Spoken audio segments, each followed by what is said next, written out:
Você já percebeu a importância da comunicação nos relacionamentos? Já aconteceu de você buscar emitir uma mensagem e a pessoa captar uma mensagem completamente diferente daquela que você buscou emitir?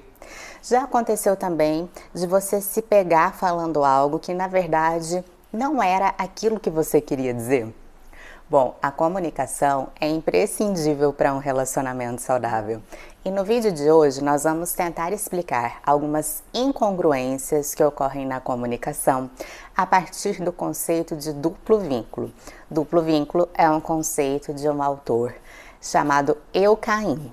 É um autor marroquino-belga e ele explica que muitas vezes, quando nós estamos em uma relação intensa, na qual temos uma conexão profunda e é uma relação significante para nós, nós podemos começar a emitir mensagens que são contraditórias.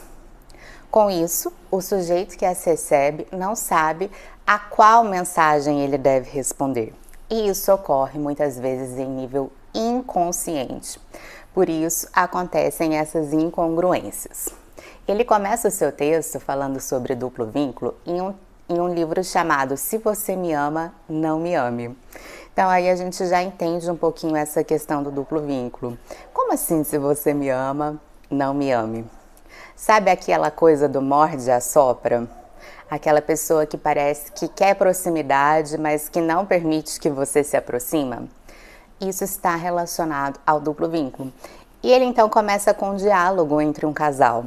E esse casal, acontece que eles já estão juntos há bastante tempo e essa mulher provavelmente já deu várias vezes a informação de que ela gosta de flores lilazes. De repente, o marido chega com as flores de outra cor.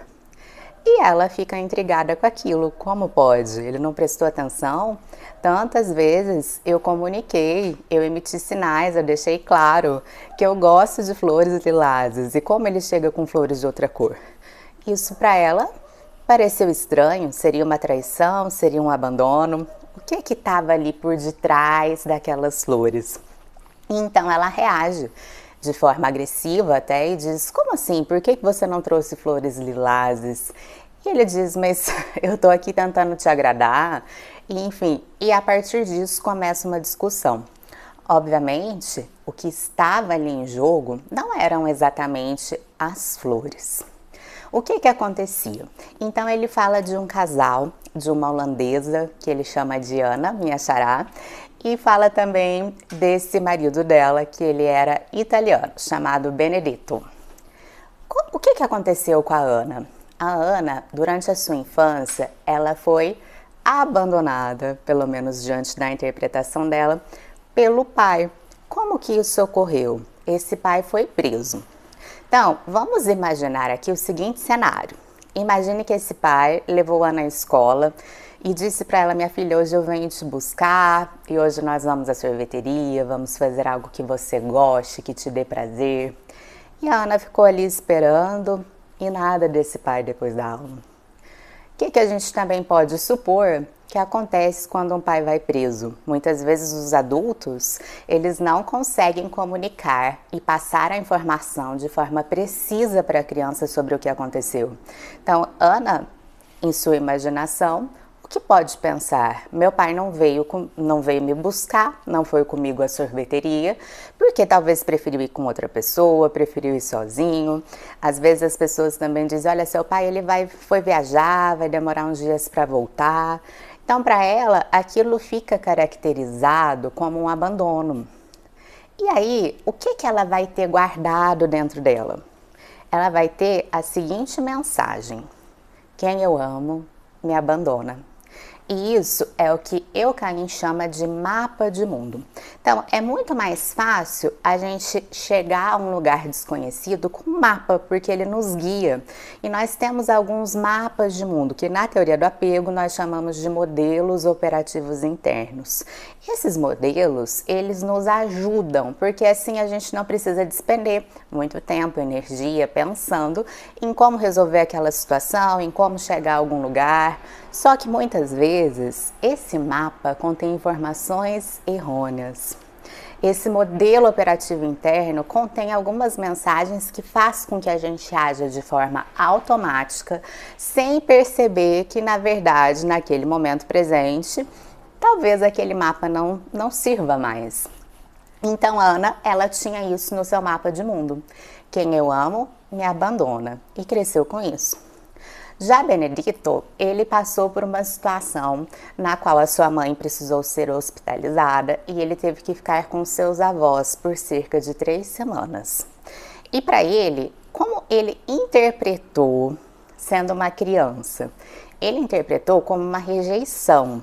E aí a gente vai tentar aqui também criar uma cena para a gente imaginar como se deu esse processo de rejeição na sua vida. Então, imagine só que a mãe dele disse o seguinte: olha, você vai agora ficar com seus avós, eu vou me ausentar por alguns dias, seja um bom menino, obedeça, não chore pela mamãe, fique bem quietinho, se você for um bom menino, a mamãe vai voltar e a gente vai ficar junto, né?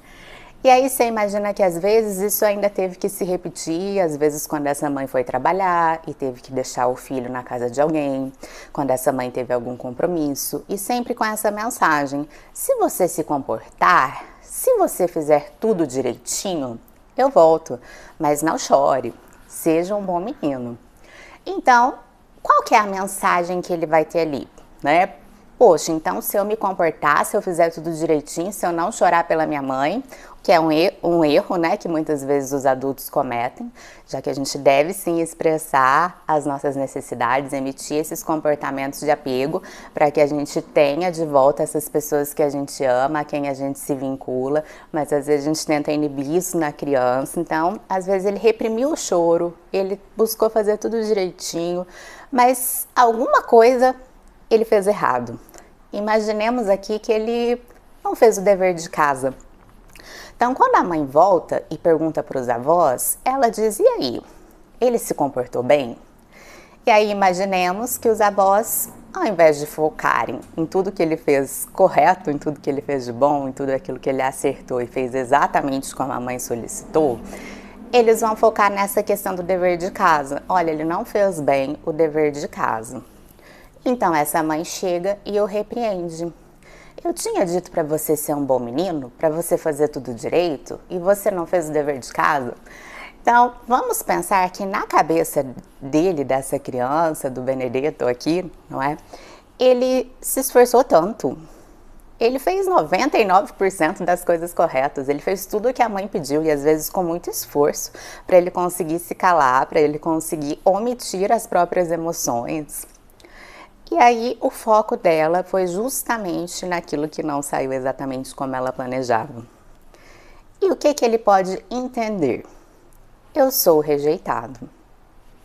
Então, essa mensagem vai fazer parte do mapa de mundo de Benedetto. E ele pensando dessa forma, que ele foi rejeitado e que ele será rejeitado, que ele é rejeitado, é como se isso orientasse a vida dele. Então é aquela pessoa que está o tempo todo à espera de um momento no qual ela se sinta rejeitada. Às vezes, as outras pessoas nem estão criticando, nem estão apontando algum defeito, mas ela se sente desta forma, porque essa rejeição está dentro dela. E nesse casal específico, a mensagem que estava ali no mapa de mundo de Ana é o seguinte: quem eu amo me abandona. Então, ela vai temer esse abandono, ela vai fazer de tudo para que esse abandono não ocorra, porque ela tem registrado na sua memória a dor que esse abandono suscitou. E no mapa de mundo de Benedetto está o seguinte: ninguém me reconhece, eu sou rejeitado. Então ele vai fazer de tudo para que isso não aconteça, porque ele se lembra dessa dor. Só que, olha como é paradoxal, e o ser humano é paradoxal. Na verdade, o mapa de mundo dele diz justamente que ele é rejeitado. Então, é muito difícil a gente mudar isso. A gente mudar é como se fosse uma programação, que já faz a gente ir de forma automática, né?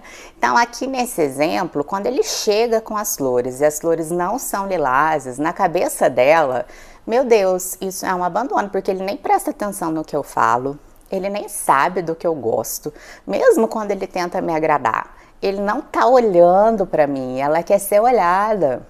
Então, para ela é uma grande frustração. E para ele?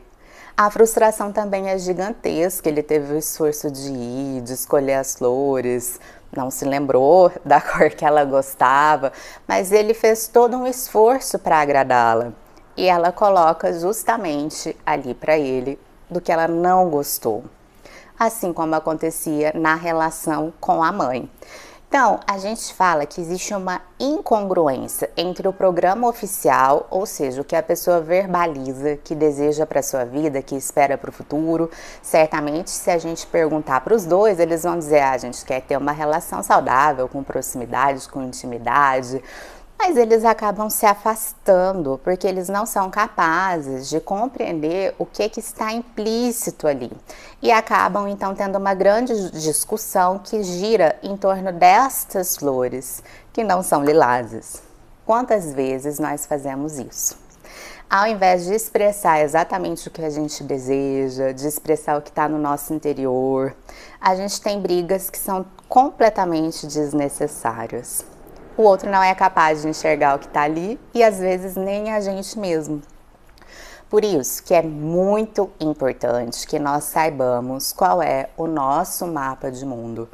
E geralmente quem faz terapia descobre isso a partir do relato dessas experiências infantis, com os nossos cuidadores, com a figura materna, figura paterna, com as pessoas que cuidaram de nós. A gente vai criando esses modelos operativos internos, esses mapas de mundo, e na terapia a gente entende quais são. E por mais que a gente já esteja ali nesse modo automático, que olha, isso que aconteceu aqui para mim parece um abandono. Então aquela raiva, aquela tristeza, às vezes aquelas emoções que a gente nem desejava ter, a gente vai sentir. Mas se a gente tem consciência de que na verdade o que foi ativado ali foi aquele programinha, né? Que estava no automático e que a gente pode construir outros mapas que sejam mais funcionais para o momento presente, a gente pode aos poucos ir se trabalhando e ir evoluindo nesse sentido. Então, neste exemplo, vamos imaginar aqui que um dos parceiros comece a fazer terapia. Suponhamos que seja a Ana. Ela começa a fazer terapia e ela percebe: poxa, eu acho que eu tenho uma marca do abandono dentro de mim. E parece que eu que interpreto as situações sempre como abandono. Então, vou começar a trabalhar isso e tal. Mas imagina também que numa relação ela precisa comunicar suas necessidades, os seus desejos, ela precisa expressar quando eles não forem satisfeitos, e aí ela tá falando sobre ela. Então, vamos pensar aqui que ela chega pro Benedito e fala: olha, tal coisa que você fez, não sei, eu acho que eu gostaria que fosse assim. Se ele não faz terapia, se ele não acessou qual é o mapa de mundo dele, o que ele vai fazer automaticamente? Ele vai se defender, ele vai ficar numa posição reativa, ele não vai escutar a Ana, ele vai reagir àquela mensagem que ele recebe e que parece ser uma rejeição.